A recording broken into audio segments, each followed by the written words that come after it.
Selamat pagi semuanya, balik lagi di segmen Menolak Lupa. Jadi kali ini aku bakal membicarakan kasus yang udah lama banget tapi viral pada zamannya, yaitu kasus menolak lupa Sengkon Karta. Nah, pada zamannya sangat viral banget, yaitu ada yang membuat puisi juga yang sangat terkenal banget, yaitu puisi Sengkon Karta.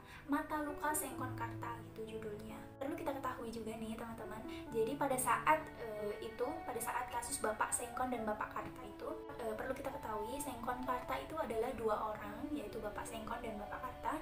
Pada tahun 1974 terjadi penangkapan orang yang tidak bersalah gitu, orang yang tidak bersalah tetapi dengan masih dihukum dengan kejam atau ditindak kejam gitu oleh anak mama. Kok bangun lagi? Mamanya bikin YouTube kan? Ya, kita tag langsung ya. Jadi kasus ini bermula dari sebuah perampokan dan pembunuhan yang menimpa Pak Sulaiman dan Ibu Siti Haya di Desa Bojongsari, Bekasi pada tahun 1974. Nah, beberapa saat kemudian polisi tersebut menangkap Bapak Sengkon dan Karta. Atas apa menangkapnya? Karena pas menuju rumah sakit itu ada Bapak Sulaiman itu membisikkan sebuah nama atau membisikkan nama, yaitu Bapak Sengkon yang dibisikkan oleh orang yang mengantarkannya ke rumah sakit kayak gitu pada dasarnya. Nah, kemudian satu lagi atas nama Bapak Karta. Kemudian keduanya ditetapkan sebagai kasus tersangka kasus perampokan dan pembunuhan sadis itu. Kasus ini bermula dari sebuah perampokan dan pembunuhan yang terjadi pada keluarga Bapak Sulaiman dan Ibu Siti Haya. Sengkon dan Karta dituduh merampok dan membunuh pasangan Sulaiman Siti Haya. Namun karena tak merasa melakukan tuduhan yang dimaksud, jadi Bapak Sengkon dan Karta ini menolak menandatangani berita acara pemeriksaan kayak gitu teman-teman. Keduanya lalu disiksa oleh penyidik, kayak yang ditonjok, ditampar, pokoknya benar-benar disiksa oleh penyidik tersebut. Lantaran tak tahan karena penerimaan siksaan polisi, keduanya lalu menyerah dan menaikkan BAP teman-teman. Jadi kasihan banget.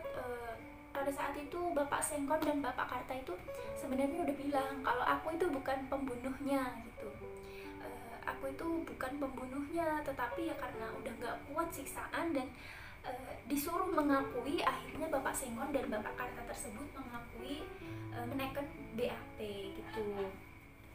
Hakim Juneti Sutrisno pun lebih mempercayai cerita polisi daripada bantahan Sengkon dan Karta di pengadilan gitu. Bapak Sengkon dan Bapak Karta di pengadilan gitu. Hakimnya pun lebih mempercayai cerita polisi daripada cerita tersangkanya gitu. Nah, di bulan Oktober 1977, Sengkon akhirnya divonis penjara selama 12 tahun penjara dan Bapak Karta divonis selama 7 tahun penjara. Putusan itu lalu dikuatkan oleh Pengadilan Tinggi di Jawa Barat. Namun kebenaran memang selalu di pihak orang yang benar dong. Dalam dinginnya penjara, Bapak Sengkon dan Bapak Karta bertemu dengan Genul. Nah, Genul itu masih terhitung sebagai keponakannya Bapak Sengkon kayak gitu. Nah, Bapak Genul sendiri sudah dulu masuk penjara di Cipinang lantaran kasus pencurian juga teman-teman. Nah, di dalam penjara itulah Genul mengakui bahwasanya Genul lah yang membunuh keluarga Bapak Sulaiman dan Ibu Siti Haya. Aturan kalau udah pembunuh sebenarnya udah tertangkap, udah mengakui, aturan dikeluarkan dong ya. Tetapi masih belum sampai di situ. Masih belum juga dikeluarkan karena Bapak Sengkon dan Bapak Karta ini tidak mengajukan banding teman-teman, tidak mengajukan banding atau vonis kepada Sengkon dan Bapak Karta ini dianggap telah berkekuatan hukum tetap gitu teman-teman. Terus beruntungnya ada Bapak Alfred Hasibuan, pengacara dan anggota dewan yang gigih memperjuangkan nasib mereka. Akhirnya pada Januari 1981 Ketua Mahkamah Agung MA Umar Seno Aji memerintahkan agar keduanya dibebaskan lewat jalur peninjauan kembali. Inilah untuk pertama kalinya PK diakui dalam sistem peradilan di Indonesia, teman-teman. Namun meski sudah bebas, Bapak Sengkon dan Bapak Karta ini tidak sampai di situ, teman-teman. Jadi karena tidak sampai, maksudnya tidak menjalani hidup dengan bahagia, udah disiksa di dalam penjara, disuruh mengakui yang tidak dilakukannya, udah pulang pun sawah habis, padahal mereka itu hanya seorang petani. Sawah habis, ladang habis, buat ya biayanya buat sidang, buat ngurus sidangnya gitu, teman-teman. Bapak Sengkon juga mengalami nasib yang tak jauh beda. Kondisi kesehatannya terus menurun karena keluar dari penjara mengalami TBC, teman-teman. Sebidang tanah yang selama ini dia andalkan untuk menghidupi keluarganya pun ludes dijual. Tanah itu dijual istrinya untuk menghidupi anak-anaknya dan membiayai dirinya saat diproses di polisi dan pengadilan. Walau mungkin menanggung beban seorang istri dan tiga anak, Bapak Sengkon ini mungkin meneruskan pekerjaannya sebagai petani, tapi karena sakit TBC terus merongrong, akhirnya banyak bekas luka di badan akibat siksaan di dalam yang dideranya pada masa pas di penjara itu, pas masa mau di penjara itu. Akhirnya Bapak Sengkon dan Karta juga mengajukan tuntutan ganti rugi 100 juta kepada lembaga peradilan yang salah memvonisnya, kayak gitu, teman-teman. Namun MA menolak tuntutan tersebut karena alasan Bapak Sengkon dan Bapak Karta ini tidak pernah mengajukan permohonan, teman-teman. Tidak pernah mengajukan permohonan kasasi putusan Pengadilan Negeri Bekasi pada tahun 1977 gitu, teman-teman. Tuhan rupanya berkehendak lain.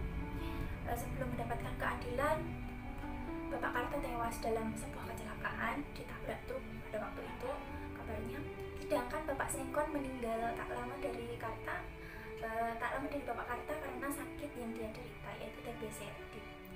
Hanya kepada Tuhan keduanya bisa saling mengadu tentang ketidakadilan yang menimpanya gitu. Itu adalah kasus Bapak Sengkon dan Bapak Karta. Jadi intinya yang bisa kita tangkap adalah mereka itu tidak membunuh keluarga Bapak Sulaiman dan Ibu Siti Haya, padahal hukum dan penyidik tidak mempunyai cukup bukti akurat.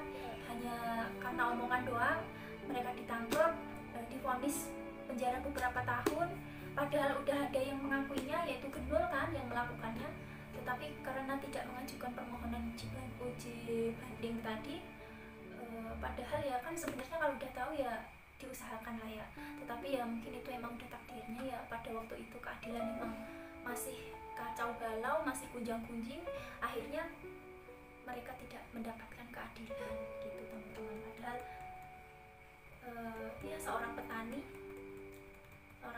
ya pokoknya ini tuh kasus yang sangat tragis di zamannya gitu. Dan mungkin sekarang udah tenang Bapak Sengkon dan Bapak Kartanya, semoga udah tenang di sisi Allah Subhanahu wa Ta'ala. Kita doakan aja ya, semoga husnul khotimah untuk Bapak Sengkon dan Bapak Kartanya. Begitu teman-teman kisahnya. Itu kasus Bapak Sengkon dan Bapak Karta, yaitu mengalami gunjang-gunjing sistem hukum pada tahun 1974. Gitu, teman-teman. Pada tahun 1977. Gitu, teman-teman. Next, kalian boleh komen di bawah, kita bakal membahas kasus apa lagi nih yang seru gitu. Oke, semoga video saya bermanfaat. Wassalamualaikum warahmatullahi wabarakatuh. Bye bye.